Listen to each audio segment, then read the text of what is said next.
Land with everyone. Thanks so much for all the inspiration throughout the day. I have just found it incredibly heartening to see us at this moment as a nation where we are talking about big issues like climate and nature and the need to accelerate with cross-sectoral society representatives in the room, or as someone said it earlier, Team Australia. So it's great to be part of that team, and thanks for having me today.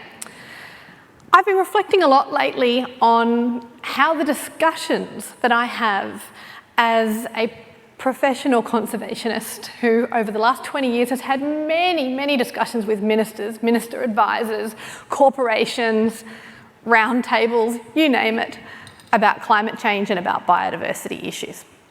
And I would say that in the last 12 months there's been some really big significant changes. One that I have noticed is that if I start a conversation, for example, talking about the need to regenerate Australia and some of the solutions that we could put on the table to regenerate Australia, it is so great to see so many people empowered to go, hold on, WWF, you're not going to be able to regenerate Australia unless we stabilise climate. I just would not have heard that 10 years ago, even 5 years ago. And if I say, let's talk about the biodiversity crisis, we have more mammals going extinct in this country than anywhere else in the world.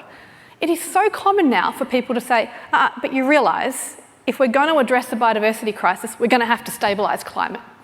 We are so attuned now to the climate crisis and the fact that we need to stabilise climate that I just want to say, first off, hats off to everyone in the room for being part of a movement that has gotten our nation there with this mainstream narrative that is so welcome. What I find interesting is where the discussion often goes from there. So quite often, people say, climate, it's important, but technology, we've got to invest more in technology because technology is going to get us there. And I've heard a few people today acknowledge just how important technology is and is going to be as we head on this journey together in a really accelerated state to hit these 2030 targets. Equally, I've heard at least two people today, and I was heartened to hear it, say technology will not get us there alone. And I cannot tell you the number of times I have heard people talk to me about how hard they are holding out hope for this incredible innovation that will sequester carbon from our atmosphere and save the day. And in that moment, I cannot be the only person in the room that thinks, we've got one of those. It's a tree. But I'm talking about like big sequestration, like really. I'm like, well, these things are scalable. You want more sequestration, you put more in the ground, or better yet, don't cut the ones down that are standing. Now I know you're thinking, Rachel, if we've come to an impact day, your audience, we all know this. It's fair to say though that people outside Australia looking in might not think we've grasped this yet. Because we are a global deforestation nation. We are clearing land and trees faster than any other developed nation in the world. So as we accelerate this journey, this climate journey together, towards action, towards these 2030 goals, I don't think we can actually raise this point enough. Because we're at a really critical time, not just for climate, but for biodiversity. And so why raise this now at an impact summit when we're talking about nature positive? Because 2 months ago, Australia signed up to the Global Nature Leaders Pledge. There's 94 countries around the world that have signed up to this global pledge to head into the biodiversity COP next month with open hearts, open minds, a deep respect for the science to try to turn things around, not just halt, but reverse the loss that we have occurred with nature. Now there's 94 countries. The last country to sign on was Australia. And I don't care about that because we're on, and that means we're in the race. And that is something we should all be really excited about. But this biodiversity COP, have you heard about it much in the media? We all know about the climate COP that's happening right now. I had a journalist the other day refer to it as the other COP.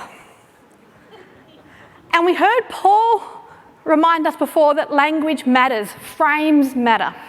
And so I want to raise that in a room who have been motivated to come and talk about how we're going to meet this nature positive challenge together, because frames and language matter.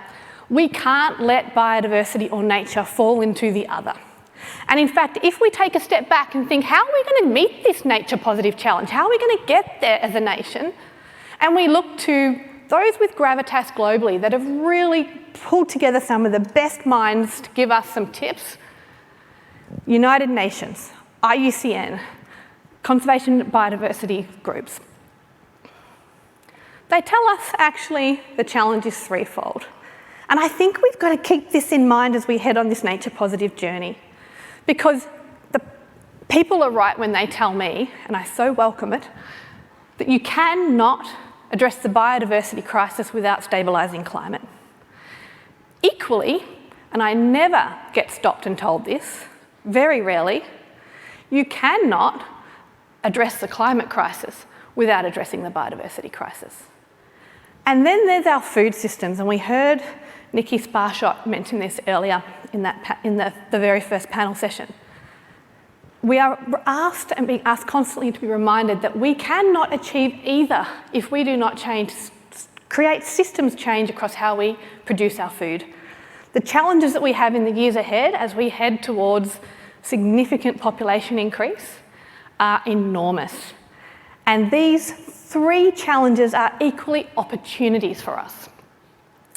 What I think we're going to get the biggest acceleration, because this is a race. We heard Dermot O'Gorman this morning remind us we've got 84 months left till 2030 and a whole lot of work to do, is moving into this virtuous circle, into this opportunity win-win-win paradigm.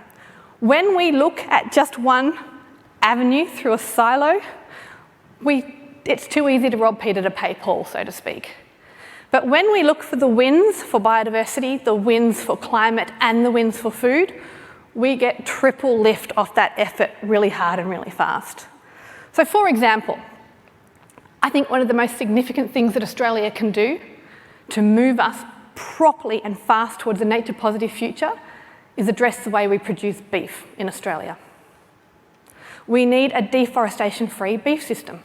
It can be done. It's been proven it can be done. But the reason the koala was listed within the last 12 months as endangered across New South Wales and Queensland is not because of the recent bushfires. That was just the absolute tipping point. The key variable is that we are clearing land and knocking trees down at a rate that's alarming, more than the size of Tasmania on the Australian mainland in 10 years, just threatened species habitat alone for beef. And so these are the types of win-wins. If we get a deforestation-free beef overhaul across this country, we get the right legislation, we get the right market-based instruments, we have ourselves a win-win on food, on climate, and on biodiversity. I was meeting with impact partners of WWF at lunchtime today, Simon and Lisa, if they're still in the room, who are working really hard to look at the booming carbon market at the moment and how they can build business models that address regenerative agriculture needs, save threatened species, and help climate. Now, we could look at it and just think, biocarbon's booming, let's get in and just look at it from a climate paradigm. It's taking them longer to get this model working, but the wins will do a triple lift and that will accelerate us towards that nature positive future. Dermot mentioned koala-friendly carbon. That's another example. It was on Landline 2 weeks ago. It's still online. It's another win-win-win. And then when we are applying our innovative money and our R&D, because BAU's not going to get us there, I am 100% behind that. So we do need to innovate, and technology is going to play a role. But how can it help us with some of the biodiversity challenges as well? Like eco-bioengineered woods, for example. If we could get ourselves out to get alternatives to timber, we would get ourselves some big food, climate, biodiversity wins as well. So I would just say I'm going to leave with a challenge today, and that is next time someone says to you, gosh, we need to stabilise climate, we're going to have to accelerate action towards this climate 2030 goals, I'd love you to say, I agree, but we will not achieve that if we leave nature behind. Because I think the way we frame things and how we speak about nature is going to be critical between now and 2030 if we're truly going to win this opportunity that's ahead of us. Thank you all so much.